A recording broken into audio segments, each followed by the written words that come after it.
Hello everybody, Filippo from Colnago R+D, and now we are here to look more in depth into the Colnago racing line made up of V5Rs and Y1Rs, and in the difference between these two bicycles. First question, why Colnago decided after a long period to make two racing bicycles? At first, the first answer is because of UCI regulation changes.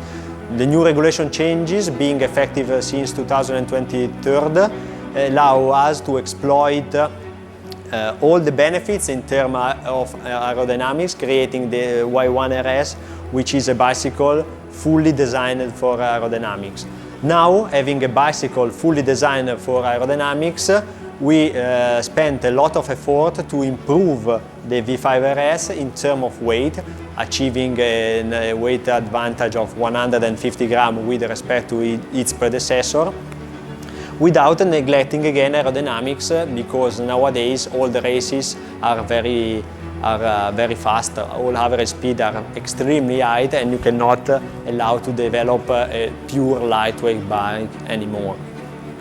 But let's have a deep look into the main performance of these two bicycles, which are actually aerodynamics, weight, stiffness, and geometry and adjustability. Talking about aerodynamics, everyone can appreciate the difference between V5Rs and Y1Rs.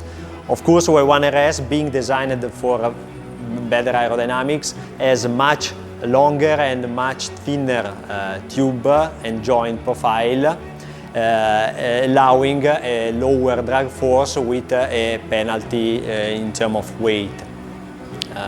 Talking about aerodynamics, also the most important part for bicycle, but also for vehicle in general, is the frontal area.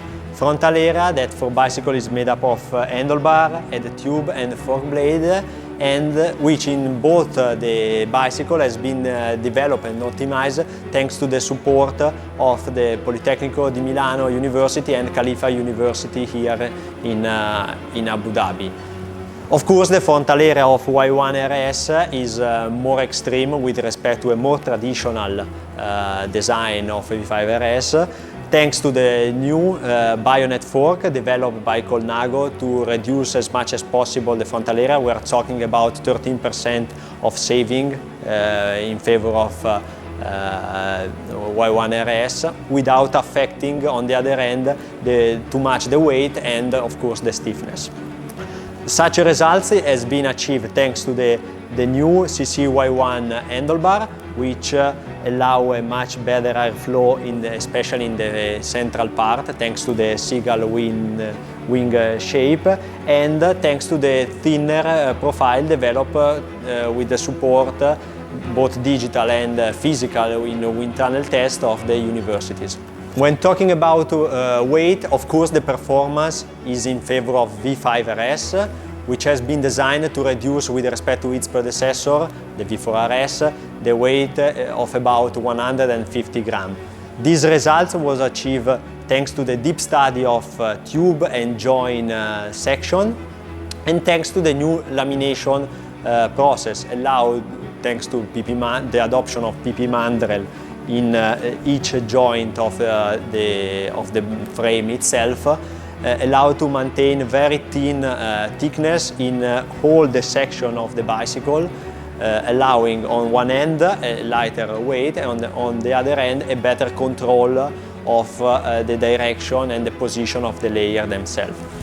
Y1Rs, on the other hand, is not designed, of course, for lightweight, being designed mainly for aerodynamics, but nowadays you cannot design a bicycle completely neglecting one performance, in this case weight, otherwise it will never be used by professional rider. You will never have a pure flat stage.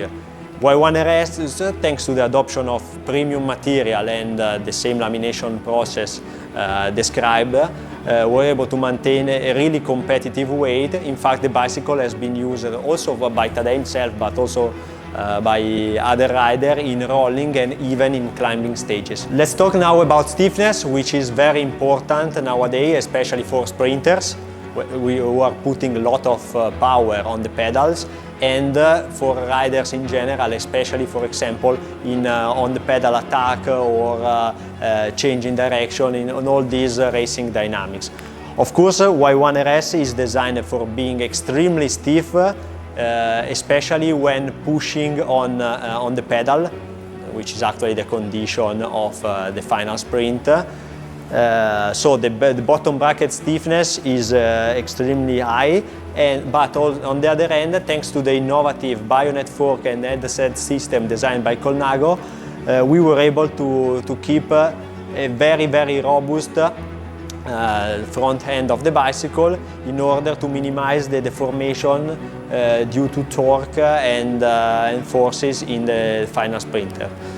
On the other hand, V5Rs is more even when talking about stiffness, so all the stiffness are balanced to have a bicycle which is responsive both in attack and in final sprint, but also comfortable in many situations that can be cobblestone or other uneven roads. Let's finally talk about geometry. V5Rs, being an all-rounder, is more versatile and adjustable in terms of geometry. At first it's offered in 7 sizes with two seat posts with different seat back, can be adjusted to every single need actually, from a pure racing position to more comfortable position.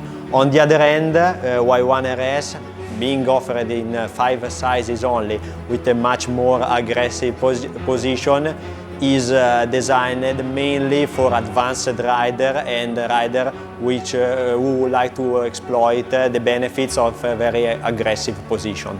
In the end, for which kind of rider each bicycle is recommended.